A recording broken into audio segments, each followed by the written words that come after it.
Hi, and welcome back to Focal Point AFR Talk. Brian Fisher is my name. Great to have you in the conversation. And again, last night was a disaster. Not trying to sugarcoat that, not trying to minimize that. But on the other hand, this is not a time to lose heart because, number one, Ted Cruz has emerged clearly as the leader of the conservative movement. We now have a leader to follow. And he has faithful lieutenants at his side. He has Mike Lee. Rand Paul is going to stand with him on most issues. In fact, we have 18 senators total that voted against this bloated budget, this funding of Obamacare, and another $1 trillion in debt.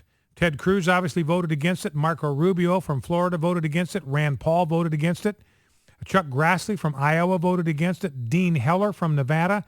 Ron Johnson from Wisconsin, Pat Toomey, Pennsylvania, Mike Enzi from Wyoming. He's getting a challenge from Liz Cheney up there. She outraised him last quarter, so he's got to watch his right flank. So he had a lot of reasons to vote against this thing. Pat Roberts from Kansas. He's getting a challenge, by the way, from President Obama's second cousin in that race, so he voted the right way on this. And then you had some other guys that are in pretty safe seats, but they also voted against it. Tom Coburn, John Cornyn from Texas, Mike Crapo, Mike Lee, I mentioned, Jim Risch from Idaho, both those guys, Crapo and Risch from my home state of Idaho, really proud of them. Tim Scott from South Carolina, Jeff Sessions from Alabama, Richard Shelby from Alabama, and David Vitter from Louisiana. All 18 of these senators voted against this bloated bill to resolve the debt ceiling.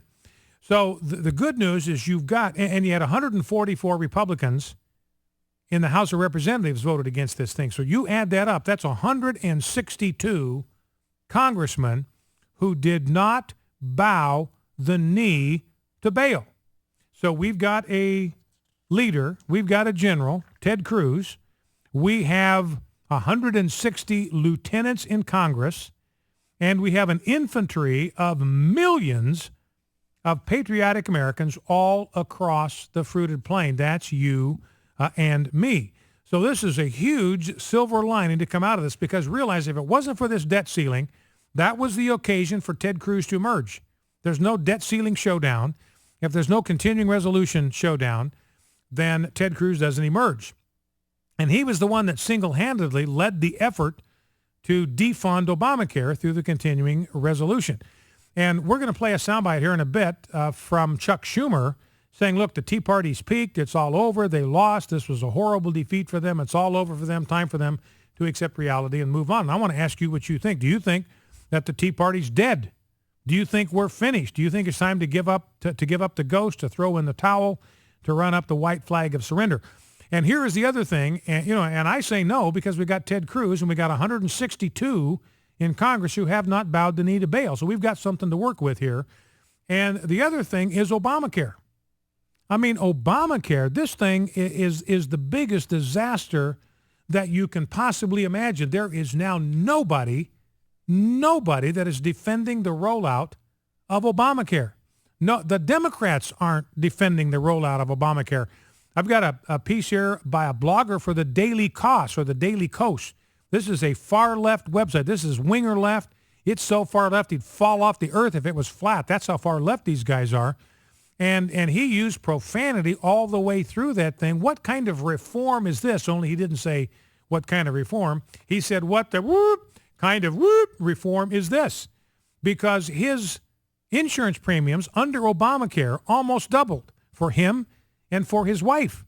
And he says, look, I was willing to kind of do my part if this was going to mean everybody in America was going to get free health care and this was going to be good for everybody. I was willing to kind of do my part. And then I got my bill in the mail for my insurance, and I freaked.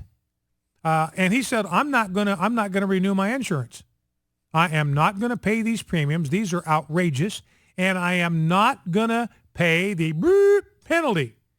So he's not gonna take out insurance, and if they try to penalize him, he's not gonna pay it. He's had it. And this guy is as far left as you can possibly get. And we got more, and I'll go through some of those details with you. But this Obamacare is a complete and total, utter catastrophe. And thanks to the work that Ted Cruz did, the American people are going to remember and realize that it was the Republicans that tried to stop this thing.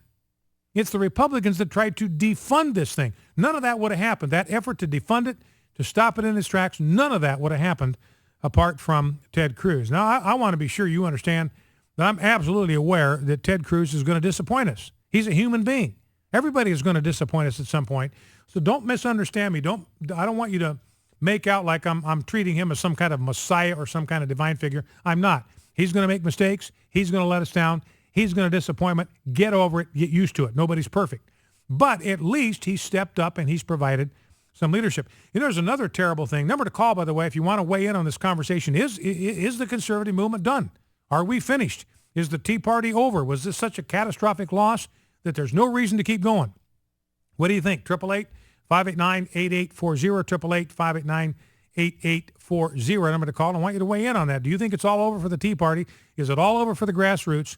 Should we just give up? Should we just throw in the towel? Should we find our hidey holes, pull the covers over our head, and hope somehow we escape Armageddon? What do you think? 888-589-8840 is the number to call. Now, there's another terrible thing in this this debt ceiling bill. I mean, this is so bad, it's almost beyond description. And you'll find it hard to believe, but it is the truth that this debt ceiling agreement, now it's going to expire in the middle of February, but this bill gives President Obama the unilateral ability to raise the debt ceiling the next time we bump up against it. In other words, the way it's set up is there is an increase in the debt ceiling that will automatically go into effect. And the president gets to set whatever that increase in the debt ceiling is. It's automatic. He doesn't have to get permission from anybody. He's just been given permission by this debt ceiling agreement. You can go ahead and raise the debt ceiling as much as you want. You can raise it as far as you want. And the only way, well, I don't know, there may be some limits. So I want to be careful there. I haven't seen the actual language. So maybe there's some kind of limit in there somewhere about how much it goes up. But it's unilateral, doesn't require a vote of Congress. And the only way that increase in the debt ceiling does not go into effect is if it is voted against by a majority of the House and the Senate. So if a majority of the House, a majority of the Senate vote against President Obama's increase in the debt ceiling, then it goes to his desk and he can veto it. He can veto it. So it takes 2/3 of a vote of both the House and the Senate to override a presidential veto.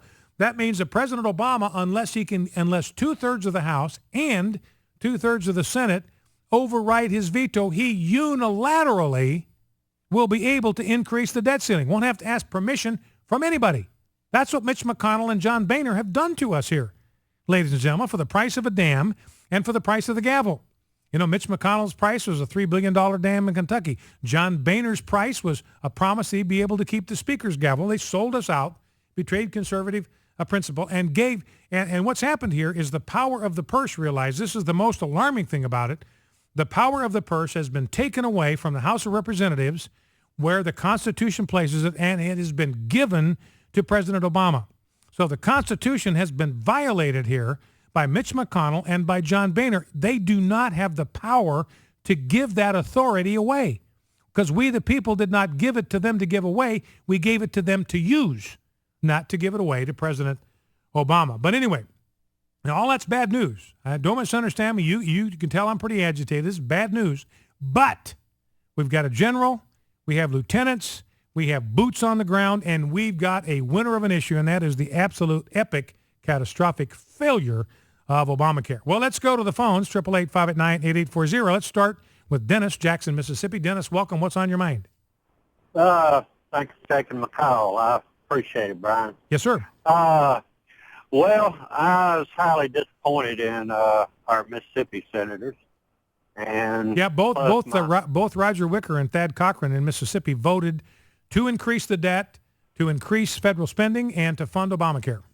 And also my representative, Greg Harper, voted for it. Yeah, that disappointed me too. Alan Nunley voted against this thing, and Steve Palazzo voted against this thing.